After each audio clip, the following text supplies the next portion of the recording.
আল্লাহ তাআলা আমাদেরকে মৃত্যুটা সৃষ্টি করলেন, কখন মৃত্যুবরণ হবে? যে সময় আছে সেই সময়ই মৃত্যুবরণ হবে, না এক সেকেন্ড আগে পিছনে এটা করা যাবে? এক সেকেন্ড সামনে পিছনে করা যাবে কিনা?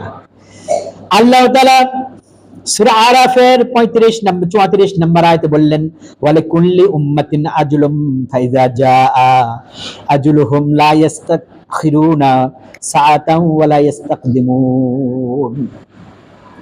ওয়ালিকুল্লি উম্মাতিন, প্রত্যেকটা জাতি অর্থাৎ প্রত্যেকটা মানুষের জন্য আজালুন, সময় আছে, ফাইজা জাআ আজলুহুম, যখন তাদের সেই সময়টা এসে যায়, লা ইস্তাখিরুন, কোনো দেরি করা হবে না, কোন রকমের দেরি করা হবে না।